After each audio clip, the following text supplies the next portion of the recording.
Hi friends, welcome back to Mounika MCA vlogs. Telugu పంచాంగం ప్రకారం మహాశివరాత్రికి ఎంతో ప్రాముఖ్యత ఉంది. శివపురాణం ప్రకారం ఈ పవిత్రమైన రోజున పార్వతీ పరమేశ్వరుల కళ్యాణం జరిగింది. అందుకే వీరికి ప్రత్యేక పూజలు నిర్వహిస్తారు. ఈ రోజంతా ఉపవాస దీక్షను ఆచరించి రాత్రి జాగరణ నిర్వహిస్తారు.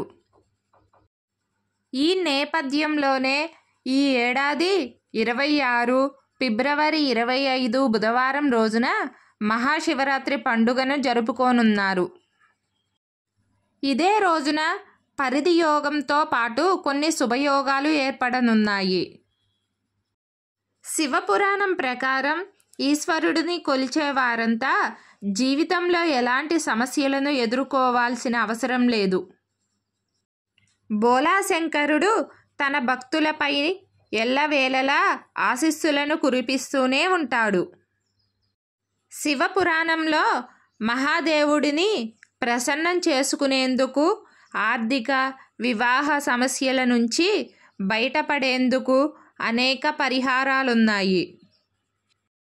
మహాశివరాత్రి వేళ ఎలాంటి పూజలు చేస్తే శివయ్య అనుగ్రహం దక్కుతుంది, ఏ చర్యలు తీసుకుంటే వివాహ ఆర్థిక సమస్యల నుంచి ఉపశమనం లభిస్తుందనే ఆసక్తికరమైన విషయాలను తెలుసుకుందాం.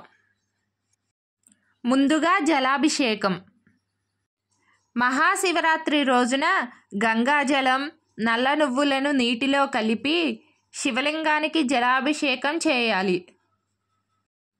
ఇదే సమయంలో ఓం నమః శివాయ అనే పంచాక్షరి మంత్రాన్ని జపిస్తూ ఉండాలి.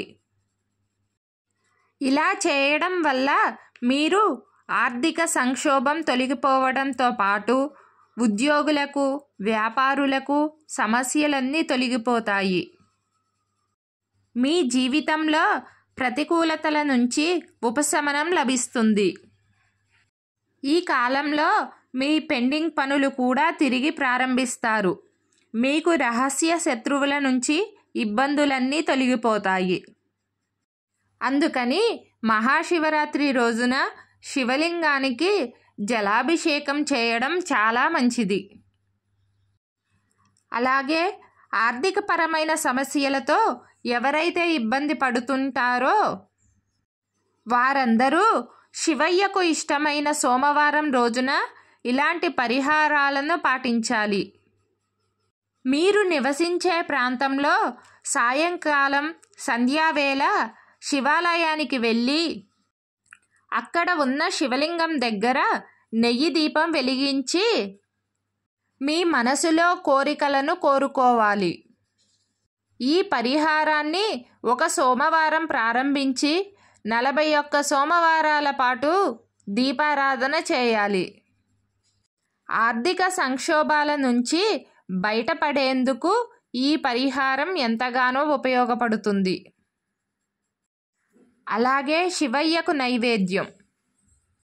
శివపురాణం ప్రకారం మహాశివరాత్రి రోజున మీరు ఇంట్లో తయారు చేసిన ఆహారాన్ని ముద్దగా ఉండే అన్నం, అంటే పొడిగా ఉండకుండా, పరమేశ్వరుడికి నైవేద్యంగా సమర్పించాలి. ఇలా చేయడం వల్ల మీకు శుభ ఫలితాలు వస్తాయి. మనం శివలింగంపై ఏదైనా తెల్లని గుడ్డ కట్టి దానిపై అన్నం పెట్టాలి. ఇలా చేయడం వల్ల మీరు ఆర్థికపరమైన విషయాల్లో ఉత్తమ ఫలితాలను పొందుతారు. అదేవిధంగా శివయ్య ప్రత్యేక అనుగ్రహం కోసం శివపురాణం ప్రకారం గోధుమలు, బార్లీ చాలా పవిత్రమైనవి.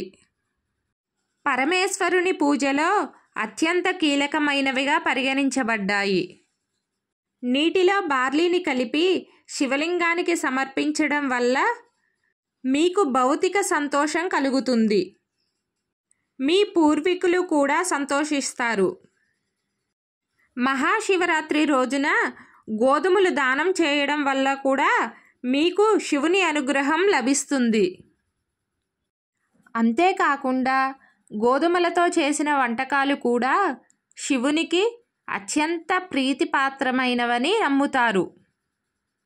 అందుకని మహాశివరాత్రి రోజున గోధుమలతో ఈ పరిహారాన్ని పాటించడం వల్ల మీ ఇంట్లో ఆనందం, సామరస్యం పెరుగుతుంది. అంతేకాకుండా మహాశివరాత్రి పర్వదినాన శివలింగం దగ్గర దీపం వెలిగించడం వల్ల తమ జీవితంలో నెలకొన్న చీకట్లన్నీ తొలగిపోతాయని చాలామంది నమ్ముతారు. అలాగే లక్ష్మీదేవి కూడా మీ ఇంట్లోకి ప్రవేశిస్తుంది. అంతేకాకుండా ఈ పరిహారంతో కుబేరుడు కూడా సంతోషిస్తాడు. అందుకని మహాశివరాత్రి రోజున ఈ పరిహారాలు పాటిస్తే అడ్డంకులన్నీ తొలగిపోతాయి. అందుకని మనం ఈ శివరాత్రి రోజున ఆ శివుని అనుగ్రహం పొందడానికి ఈ విధంగా పరిహారాలు చేద్దాం. ఈరోజు నా వీడియో గనక మీకు నచ్చినట్లయితే ప్లీజ్ లైక్ చేయండి, సబ్స్క్రైబ్ చేయండి ఫ్రెండ్స్.